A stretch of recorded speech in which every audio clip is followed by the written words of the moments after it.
Hello, congratulations IG ಸಾಹೇಬ್ರೆ. ನ್ಯಾಯದ ಕವಚ ತೊಟ್ಕೊಂಡು ನ್ಯಾಯದ ಕತ್ತಿ ಹಿಸುಕ್ತಾ ಅನ್ಯಾಯನ ಎತ್ತಿಡಿತಿದ್ದ ಕಮಿಷನರ್ನ ಕೆಲಸದಿಂದ ತೆಗೆದು ಹಾಕಿ ಮತ್ತೆ ನ್ಯಾಯನ ಎತ್ತಿಡಿದ್ದಕ್ಕೆ ಕಂಗ್ರಾಚುಲೇಷನ್. ಯಾರು ನೀವು ಮಾತಾಡ್ತಿರೋದು?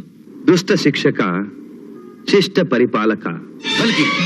How dare you? ಜನಗಳಿಂದ ರಕ್ಷಣೆ ಪಡಿತಾ ಇರೋ ನೀನು ಜನಗಳನ್ನ ರಕ್ಷಿಸ್ತಾ ಇದೀನಿ ಭ್ರಮೆ ಇದೆಯಾ? ನಿಜ ಸ್ಥಿತಿಗೂ ಭ್ರಮೆಗೂ ಮಧ್ಯೆ ಒಂದು ದೊಡ್ಡ ಕಂದಕದಷ್ಟು ವ್ಯತ್ಯಾಸ ಇದೆ ಅನ್ನೋದು ನಿನಗೆ ಗೊತ್ತಿಲ್ಲ ಅಂತ ಕಾಣುತ್ತೆ. ಈ ವ್ಯತ್ಯಾಸ ಕಡಿಮೆ ಆಗೋದು, ಕಾನೂನಿಗೂ ಶಿಕ್ಷೆಗೂ ನಿಜವಾದ ಅರ್ಥ ಸಿಗೋದು ನಾವಿಬ್ರು ಮುಖಾಮುಖಿ ಭೇಟಿಯಾದಾಗ. ಕಮಿಷನರ್ ಅಂತ ಇನ್ನೂ ಹಲವಾರು ಗೋಮುಖ ವ್ಯಾಘ್ರಗಳಿಗೆ ನಿಮ್ಮ ಕೈಯಿಂದಲೇ ಶಿಕ್ಷೆ ಆಗ್ಬೇಕು ಅನ್ನೋದೇ ನನ್ನ ಆಸೆ. ನಾಳೆ ರಾತ್ರಿ ಗ್ರೀನ್ ಹೌಸ್ ಕಾಲನಿಲಿರೋ ಪಾರ್ಕ್ ರೋಡ್ಗೆ ನೀವೊಬ್ಬರೇ ಬರಕ್ಕಾಗುತ್ತಾ? ಖಂಡಿತ, ನನಗೂ ನಿನ್ನ ಹತ್ರ ಮಾತಾಡೋದಿದೆ. Green house colony, park road. Okay, ಬರ್ತೀನಿ.